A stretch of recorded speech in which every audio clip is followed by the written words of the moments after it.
Walter Mason, and this is the Universal Heart Book Club, an online initiative begun by Stephanie Dowrick and myself in order to get you excited about reading and writing and matters of the spirit.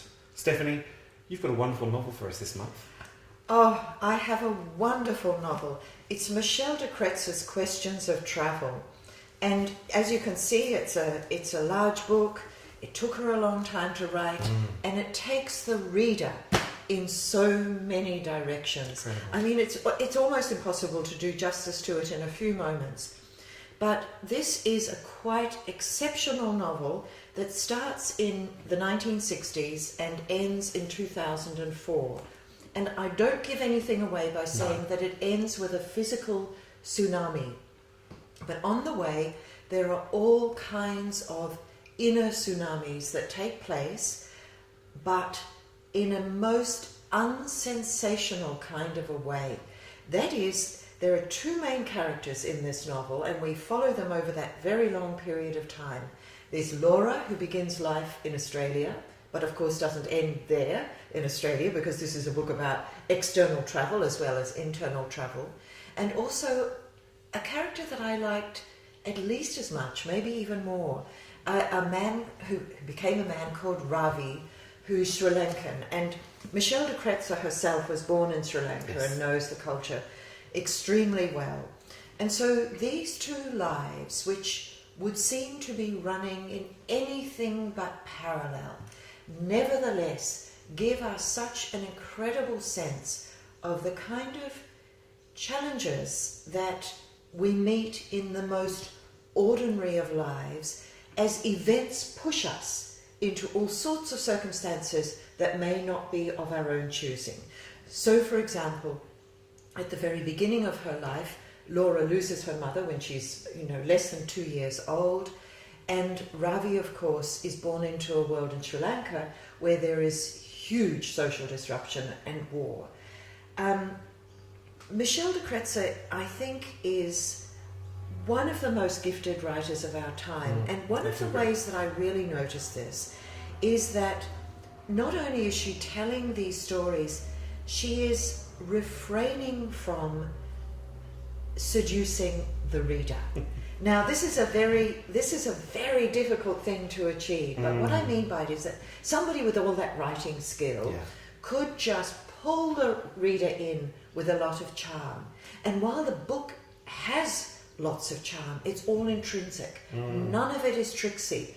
We are truly invited into the reality of these people's lives. She doesn't have to convince us that they're interesting, because the interest comes from her understanding of the constant dance between the ordinary and the extraordinary as these people move country, move perspective, move thinking, and don't ever become larger than life, but are utterly engaged within life. What did you think about it, Walter?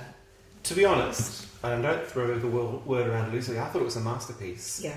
I was utterly involved in this novel from the beginning, and it could have been so many things. It could have been an issues novel. It could have been preachy. Yes. It could have descended into cliche, and it never did any of those things. Not once. No. It's so subtle and so unexpected at every turn, and her skill is incredible, and her vision of the world is unique. And I was looking to pull her up sometimes. I thought, you've got to fail somewhere, and I don't think she did. No. I don't think she did. No. And also what she's really dealing with, this whole notion of displacement, is the story of our time. People are displaced inwardly, people are displaced externally. It's very much one of the stories of our time, and she has got it, hasn't she? She's absolutely hit it, and the post-colonial angst surrounding travel is so subtly and so beautifully, so cleverly discussed. Yeah, and also voluntary travel as opposed to involuntary travel. Laura is able and desires to go to London and desires to be elsewhere, and Ravi's need to leave Sri Lanka, of course, is completely different.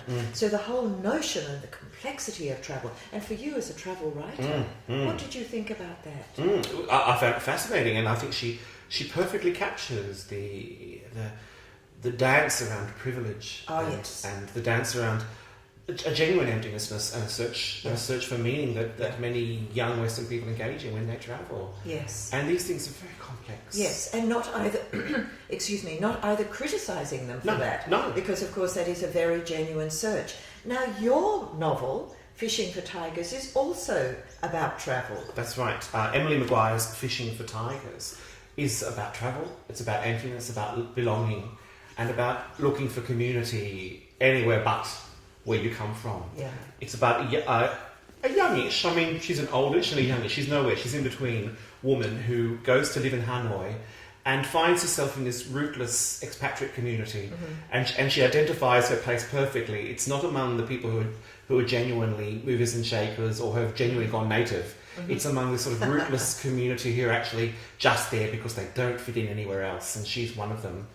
And she engages in an affair with a very young Vietnamese Australian man who comes to Hanoi and doesn't know anything about Hanoi, doesn't know anything about Vietnam, and she becomes his teacher in a kind of way about his own culture, and it becomes much murkier. It all gets messy.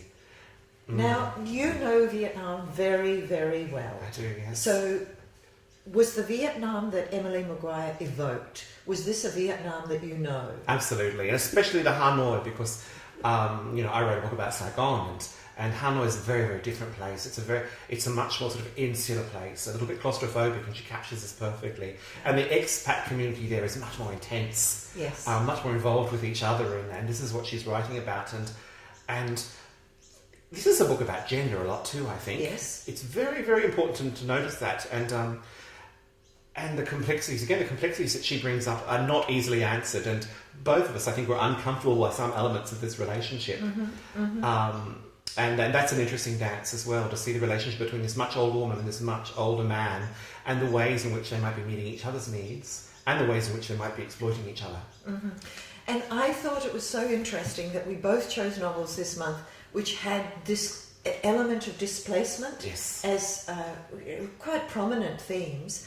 I also felt, reading these two novels together, that, 50 years from now, if somebody really wanted to get a sense of what were people thinking about at this time, that we're living in now, 2012, what were people concerned with? How were people trying to compensate, for their difficulties or their problems or overcome them?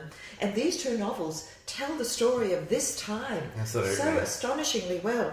I mean, Michel de Kretzer's novel finishes in 2004, but it's very much of this time. Yes. And I thought Emily Maguire's Fishing for Tigers is also very, very much of this time.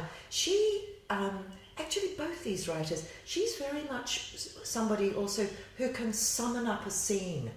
She can make a place very vivid for us. She can make these characters very, very true for us. Yeah. I mean, I felt in many ways this is a novel that many people in their 20s and 30s and 40s would find a lot to identify with. Yes. And the character Misha, who feels so uncertain within herself and so besotted with love for this totally unsuitable, or perhaps not unsuitable, much younger man, and so unsure as to whether her place is in Vietnam with other people who are displaced or whether it should be back in Australia. I think these are questions that lots of people are concerned to think about. Absolutely. And I think both of these novels too, they talk about the idea of what places mean to different people. Yes. And Misha and her lover in this book have arguments about what a specific place is meaning to each of them, and I've had those arguments with people. Yeah. And Michel de Kretser as well. What does a tropical paradise mean to the person Yes. who lives in it, as opposed to the person who's spent several $1,000s to go and visit it? That's right, and it was particularly interesting in Emily Maguire's Fishing for Tigers because her lover was Australian Vietnamese but knew nothing about Vietnam, and his Vietnamese mother, who lived in Australia, was really appalled that he was wanting to spend time in Vietnam. So, of course, the Vietnam that each person conjured up was quite individual. And that, again, is the story of our time, and I thought it was beautifully done. So thank you so much for choosing that. Well, thank you for choosing Michel de Kretser, because I was blown away by it. It's my book of the year, it really is. It's just beautiful. Book of the year. Absolutely. How wonderful. Yeah. So thank you so much. We will be posting our written reviews of these two quite wonderful books, and we'll also be posting other articles that are coming through the course of the month, and we look forward to joining you again on video a month from now. Thank you so much. Bye-bye.